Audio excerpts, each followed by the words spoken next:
தேசிய மக்கள் சக்தியின் யாழ்ப்பாண மாவட்ட பிரதான அலுவலகமானது மக்கள் விடுதலை முன்னணியின் பொதுச் செயலாளர் டில்வின் சில்வாவினால் இன்று பிற்பகல் 12 மணியளவில் திறந்து வைக்கப்பட்டது. இலக்கம் 295 கண்டி வீதி அரியாலை எனும் முகவரியிலேயே குறித்த அலுவலகமானது திறந்து வைக்கப்பட்டிருந்தது. இந்நிகழ்வில் மக்கள் விடுதலை முன்னணியின் பொதுச் செயலாளர் டில்வின் சில்வா மற்றும் கடத்தொழில் நீரியல் வளங்கள் அமைச்சர் ராமலிங்கம் சந்திரசேகர், பாராளுமன்ற உறுப்பினர்களான கருணைநாதன் இளங்குமரன், ஜெயச்சந்திரமூர்த்தி ராஜீவன் மற்றும் கட்சியினுடைய பிரமுகர்கள் உட்பட பலரும் கலந்து கொண்டிருந்தார்கள்.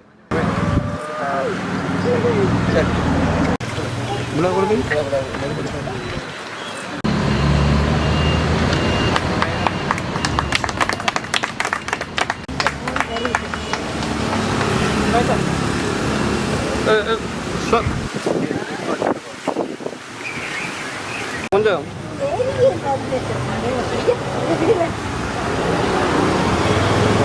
அப்படியே அப்படியே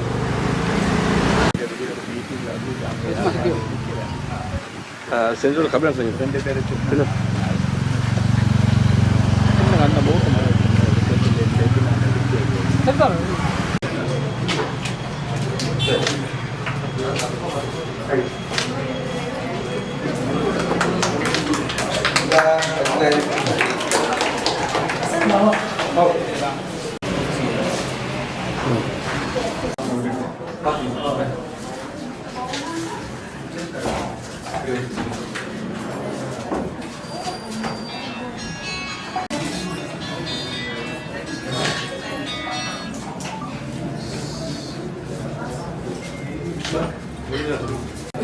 ரோசன் கொஞ்சம் மின்னுங்க.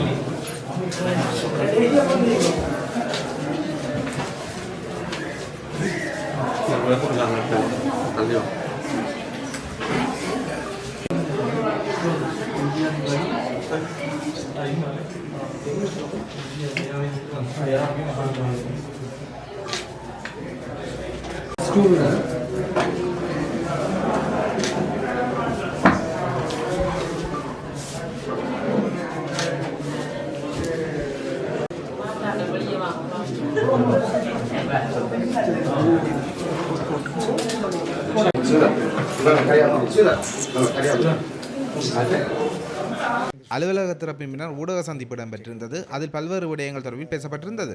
குறிப்பாக கடந்த சில தினங்களுக்கு முன்னர் முன்னாள் ராணுவ தளபதி சரத் பொன்சேகா ஒரு கருத்து தெரிவித்திருந்தார். விடுதலை புலிகளுடைய தலைவர் பிரபாகரனுடைய உடலுக்கு என்ன நடந்தது என்பது தனக்கு தெரியும் எனவும், அது தொடர்பான தகவலை தெரிவித்தால் அந்த இடத்திலே பொதுமக்கள் அஞ்சலி செலுத்துவார்கள், எனவே தான் அந்த தகவலை வெளியிட முடியாது எனவும் தெரிவித்திருந்தார். இதுவரையிலும் டில்வின் சில்வாவிடம் கருத்துக்கள் கேட்கப்பட்டிருந்தது.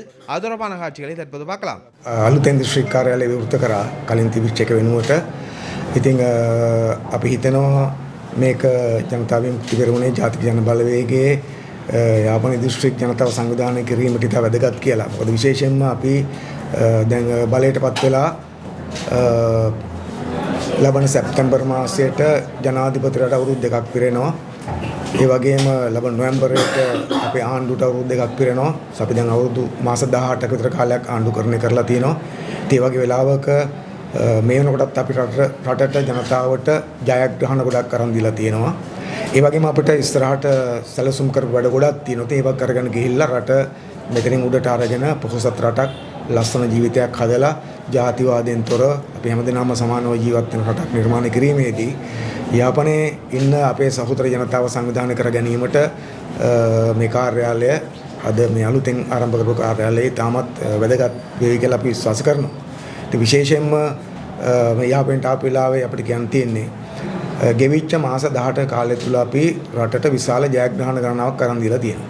අපි විරුද්ධවාදීන් ඉතා කුඩා ප්‍රශ්න අල්ලගෙන කෑ ගැහුවට රටක් ලෙස ගත්තොත් අපි ගොඩක් ඉස්සරහට ඇවිත් තියෙනවා. මොකද අපි බලය ගන්න වෙලාවේ අපේ රටේ ආර්ථිකය තිබ්බේ ණය ගෙවා ගන්න බැරුව, පිටරටින් බඩු ගේන්න බැරුව, අඩුම ගානේ ඡන්දයක් තියාගන්නවත් සල්ලි නැතුව තමයි රට තිබුණේ. රනිල් වික්‍රමසිංහ පාර්ලිමේන්තුවේ කිව්වා පළාත් පාලන ඡන්දේ තියන්නේ නැත්තේ පළාත් පාලන ඡන්දේ තියන්න සල්ලි නැහැ කියලා. සල්ලි නැතුව ඡන්ද කල් දාපු රටක තමයි අපි බලය අරගෙන අපි ආර්ථිකය ශක්තිමත් කරලා තියෙනවා. පහුගිය අවුරුද්ද කියලා කියන්නේ අපේ රටේ වැඩිම ආදායම් බදු, සුරා බදු, රේගු බදු එකතු කරපු අවුරුද්ද. ඒ වගේම වැඩි පහුගිය අවුරුද්ද කියලා කියන වැඩිපුරම අපේ රටේ රාජ්‍ය බැංකු ලාභ ලැබපු අවුරුද්ද. රනිල් වික්‍රමසිංහලා විකුණන්න හිටපු බොහෝ ආයතන අපි පාලනය කළ ලාභ ආරම්භ පෙන්නපු අවුරුද්ද. ඒ වගේම විදේශ ප්‍රේෂණ අපිට වැඩියෙන් ආපු අවුරුද්ද. බිලියන 7කට වැඩි ප්‍රමාණයක් අපි විදේශ ප්‍රේෂණ ඇවිත් තියෙනවා.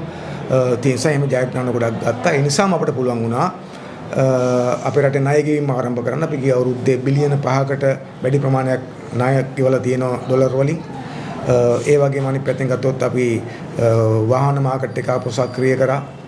රනිල් වික්‍රමසිංහලා කාලේ ඒක නතර කළා තිබ්බේ. බිලියන 2කට කිට්ටු ප්‍රමාණයක වාහන ගෙනත් තියෙනවා. ආනයන සීමා දාපුව සියල්ල අපි වෙනස් කරලා ආනයන ගේනවා. ඒ වගේම අපේ රටේ ජනතාවට සහන ගොඩක් දීලා තියෙනවා අපි. රජයේ වැටුප් වැඩි කරා. ගොවියන්ට දෙන පොහොර සහනාධාරය රුපියල් 15000 සිට 25000 දක්වා වැඩි කරා. මේ මාසෙක 30000 කළා. දේවරන්ට සහන ලබා දුන්නා. අස්වැස්ම ලාභීන්ට ප්‍රතිලාභීන්ට වැඩි කරා. මොන්ටිසෝරි යන දරුවන්ට ලබා දෙන කෑම දීමනාව රුපියල් 60 සිට 100 දක්වා වැඩි කළා. පාසල් දරුවන්ගේ ශිෂ්‍යත දීමනාව වැඩි කරා. මහපොළ වැඩි කරා. වැඩිහිටියන්ගේ දීමනාව රුපියල් 3000 සිට 5000 දක්වා වැඩි කළා. ආබාධිතයන්ට වගුවට රෝගීන්ට ලබා දීපු 7500 10000 දක්වා වැඩි කළා. මෙහෙම අපි හැම ජනතාවටම ආර්ථිකයට ගැළපෙන ලෙස සහන දීලා තියෙනවා. වැඩ පටන් ගන්න තියෙනවා. ඒ නිසා රට ඉස්සරහට යමින් ඉන්නවා. රටේ ජාතිවාදය නැහැ. ජාතිවාදී කෝලහල නැහැ. රටේ කවුරුත් බයෙන් ජීවත් වෙන ඕන කමක් නැහැ. ඒ නිසා අපි හොඳ රටක් හදනවා. ඉදිරියට අපිට අපි හිතන ලොකු සැලැස්මක් තියෙන එකක් මේ ප්‍රදේශවල ග්‍රාමීය මාර්ග ටික අපි හදලා ඉවර කරන්න ඕන. විශේෂයෙන්ම උතුරේ පහුගිය කාලේ වහලා තිබිච්ච කර්මාන්තශාලා සියල්ල අපි නැවත පටන් ගැනීමට කටයුතු කරමින් යනවා. ඒ වගේම රට තුල අපි ක්‍රීන් ශ්‍රී ලංකා ප්‍රජාශක්ති වැඩසටහන වගේ වැඩසටහන් පටන් අරගෙන ඉස්සරහට යනවා. ඉතින් ඉන්සරට ඉස්සරහට යමින් ඉන්නවා. අපිට දිත්ත කුණාටුව අප වෙලා අපේ මුණ දෙන්න පුළුවන්කම ලැබුණා. ඒ වගේම මැද පෙරදිග යුදමේ තත්ත්වයක් තියෙද්දිත් අපි ඒකට මුණ දීම යනවා. මේ යුදමේ තත්ත්ව නිසා අපිට තෙල් ගේන්න වැය වෙන මුදල් ප්‍රමාණය වැඩි වෙලා තියෙනවා. අපි උදාහරණයක් ගත්තොත් අපි පෙබරවාරි මාසයේ අපිට තෙල් ගේන්න වැය වුණේ ඩොලර් මිලියන 98ක් වගේ ප්‍රමාණයක්.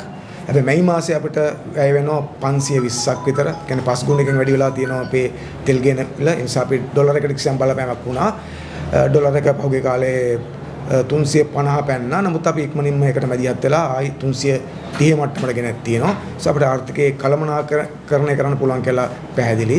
ඒ වගේම අපි ජනතාවගේ අනිත් ප්‍රශ්න, උතුරේ තියෙන ඉඩම් ප්‍රශ්න සියල්ල විසඳන්න පටන් ගන්න තියෙන නිසා අපිට විශ්වාසයක් තියෙනවා ඉදිරි අවුරුදු කිහිපයේ අපේ රට මීට වඩා ඉස්සරහට අරන් ගිහිල්ලා අපේ අනාගත පරපුරට තාමත් හොඳ ජාතිවාදී නැති රටක් නිර්මාණය කරන්න පුළුවන්කම තියෙනවා කියලා. ඒ විශ්වාසයෙන් වැඩ කරන්නේ අපි.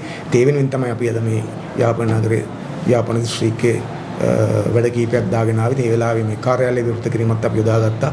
ඉතින් අපි හිතන මේක යාපනයේ අපේ දේශපාලන වැඩවලදී ඉතා වැදගත් අවස්ථාවක් වෙයි කියලා.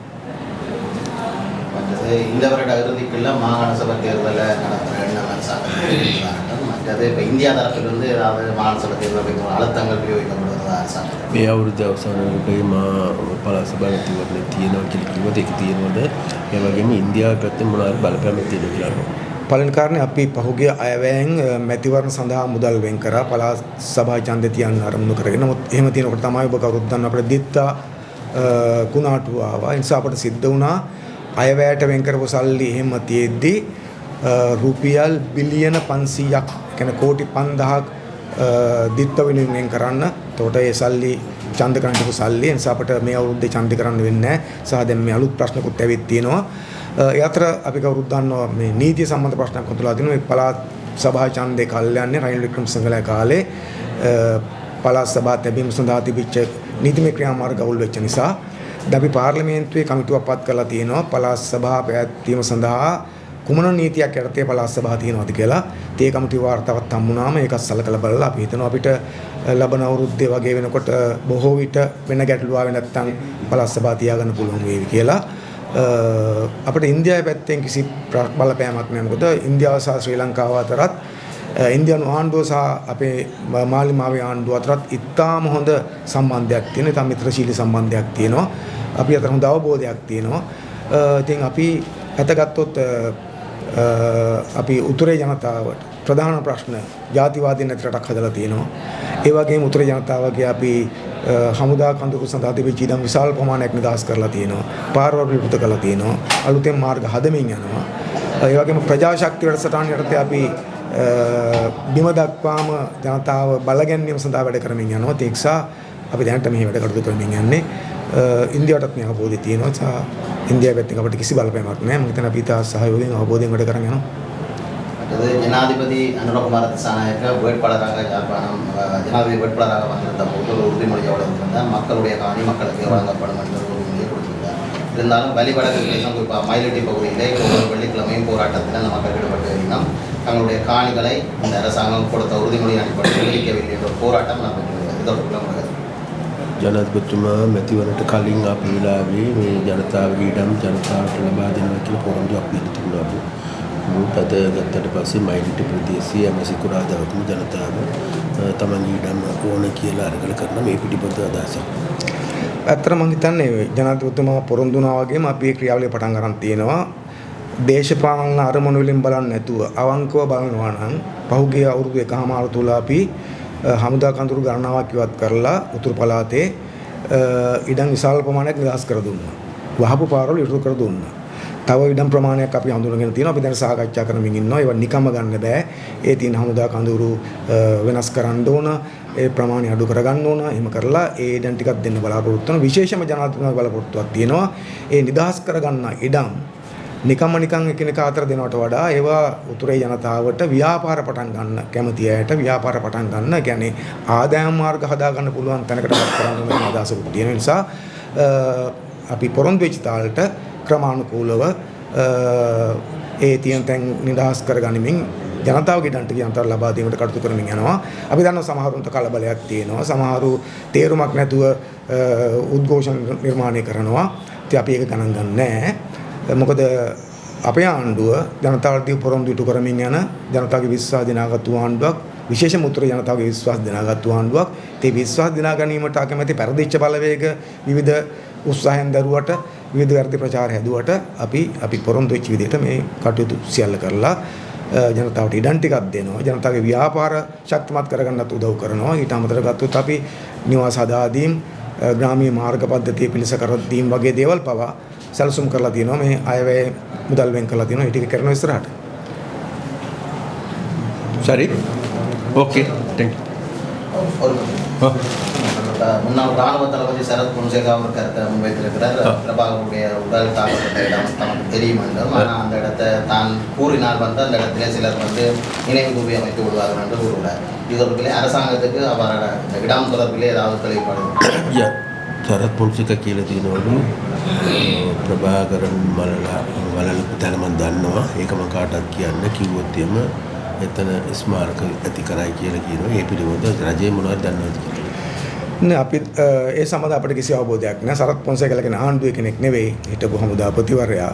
ඒ ඔහු පිටින්ට ප්‍රකාශ කරන ඒ ප්‍රකාශ වලට අපේ වගකීමක් නෑ. ඒ නිසා ඒ පිළිබඳව අපිට යමක් පැහැදිලි කරගන්න අමාරුයි. சரத் பொன்சேகா கூறிய கருத்துக்கள் அது அவருடைய தனிப்பட்ட கருத்துக்கள். அது தொடர்பில் அவரிடமே கேட்க வேண்டும் என்ற பதிலை தெரிவித்திருந்தார்.